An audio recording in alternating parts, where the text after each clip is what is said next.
We have Joey Prusak on. Joey is the guy from the Minnesota Dairy Queen that we were talking about. Hello, Joey. How are you?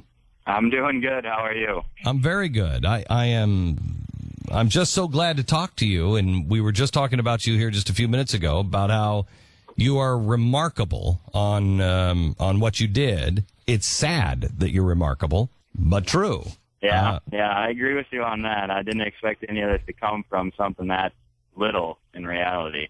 Tell me what happened.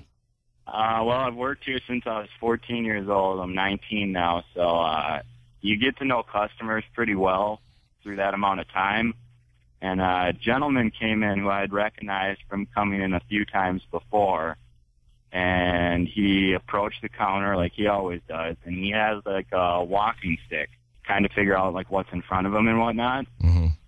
And he got up to the counter, he ordered what he normally does, and he always pays with like a debit card because cash, you could see, would be a little difficult because I don't know if he's partially blind or fully blind. I don't know exactly what the situation is, but I know he definitely has a seeing disability.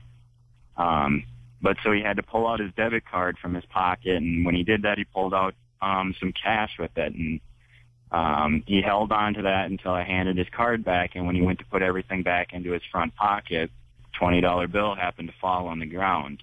The lady behind him quickly picked it up, like before anyone could say anything, before I could say, "Sir, you dropped some money on the floor."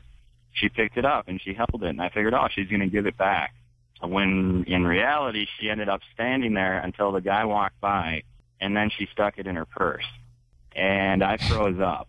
I didn't know what to say. I didn't know what to do. I just kind of stood there, and I was like, really? Did that just happen? That's all that was running through my mind. And she approached the counter. And now, had you ever seen her before?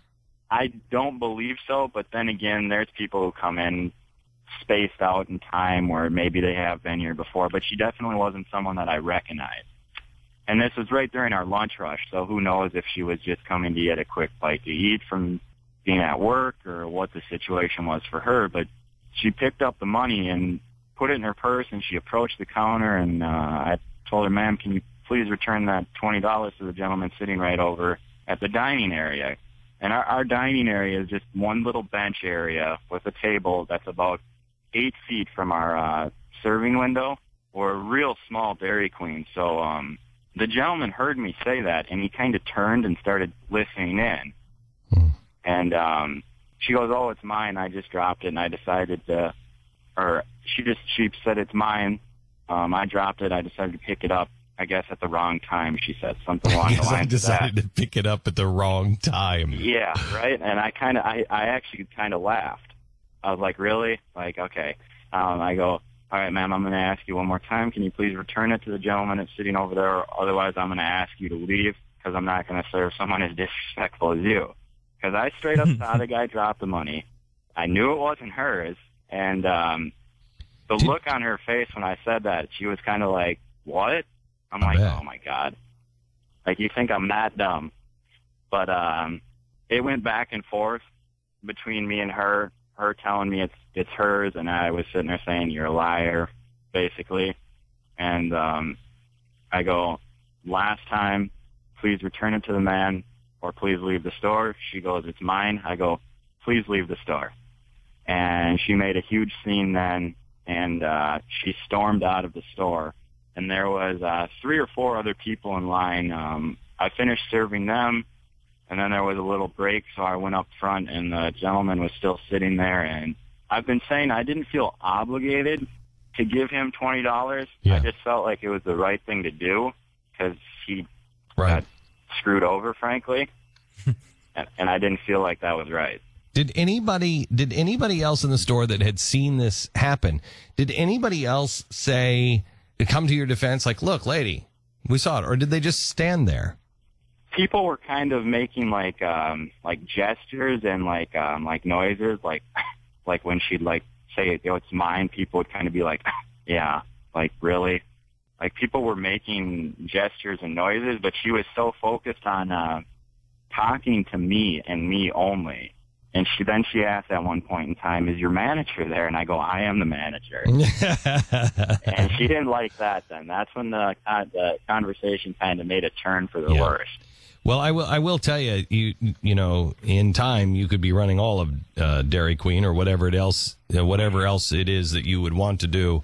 Right now, one of our problems in our country, Wall Street and everything else is the lack of honesty. What do you want to do?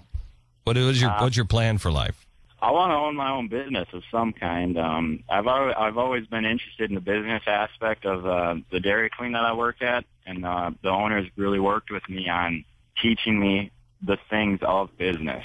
He's owned this for over 20 years, so he kind of knows what he's doing. And I decided I'd like to eventually own my own Dairy Queen or just a business of some kind. It's interesting because I've always been interested in the Blizzard aspect of Dairy Queen. I was just going to say, I mean, if you wanted to open a business down here in Texas, I could probably talk to somebody at Bluebell Ice Cream, and I would be your number one customer for all time. Just because you're doing the right thing. Just doing the right thing. There's room for a Dairy Queen in this studio, honestly, and I think that's something we should consider after this phone call. I'm just saying and throwing it out there. Mm-hmm. As a small business owner and a guy who likes small business, I mean, I started my own, marketplace thing to help small businesses, and I'm just saying, maybe, we should take him up on that. How about we take out the Oval Office set over here and install a Dairy Queen? It's an operating Dairy Queen during the show. I really honestly believe there would be any problem with that. None. With me. None you whatsoever. wouldn't be able to fit any of us on the camera shot. Yeah. That would be an issue. Probably and true. you might go out of business because it would only be us as we would waddle up to the counter every day. I'm really impressed with you, Joey, and I'd like to stay in touch with you and find out what your dreams are and see if there's any way that we can help you with that, because I think you are a remarkable young man. Do me a favor, don't go to college. Good advice, Glenn. Good advice. Very good advice. Parents What'd all you over say? America are loving that. I said very good advice right there. It really is. You disagree with me, Joey? Don't get an education, Joey. Don't do it. No. Get a self-education. Right. Do exactly what you're doing now. You get a self-education, and you read everything you can, and you study everything you can, and you surround yourself with really smart people, and you go to work for smart people. But don't rack up a lot of debt and listen to a bunch of pinheads trying to tell you exactly how life works, because they haven't been in real life for a long time. And anybody that has changed the world, Joe, anybody who has changed the world. You look at Bill Gates, you look at Steve Jobs, you look at what's his name that started the Whole Foods, you look at Green, who started Hobby Lobby. They don't have an education. Well, they have an education. They just dropped out of college. Self-education. Yeah. There's a huge difference. Do yourself another favor, Joey. Don't eat your vegetables. Okay? Do yourself another favor. Start sending us some Dairy Queen blizzards. I can do that. I can do that. Joe, congratulations, and it's an honor to meet you, sir. Thank you very much. Thank you. An awful lot. You bet. Bye-bye. Sounds like a great kid. That's really awesome. Good It's an kid. awesome story. We should get his parents. I'd like to do a show with his parents too. I'd like to talk to his parents, because obviously his parents have done something really tremendously right. I think we should celebrate with Dairy Queen Blizzards. Natasha, I'm just saying. In honor of Joey. I mean, it's for Joey. Yeah, it's not for us. We're not doing obviously. this for us. Natasha, can you make that happen? It's for Joey. Yeah, all right.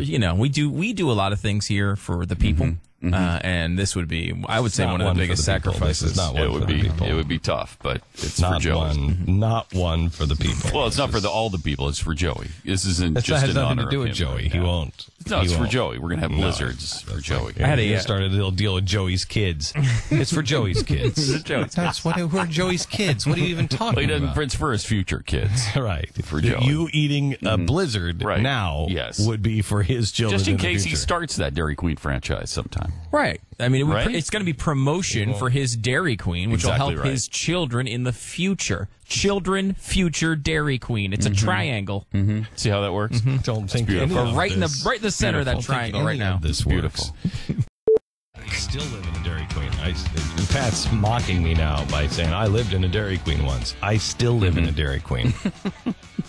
I really, the one thing my wife wants an ice machine for for the house. She's like, I want an ice machine for the house. I don't know why. Friend of mine. It's called a refrigerator freezer. That's what I said. But a friend of ours got one of these little crushed ice things where you crush. Oh, yeah, very those important. are awesome. Yeah, so she loves that, and I'm like, we're not having ice. It's in the refrigerator. It's a freezer. It's an ice machine. You put your glass in it.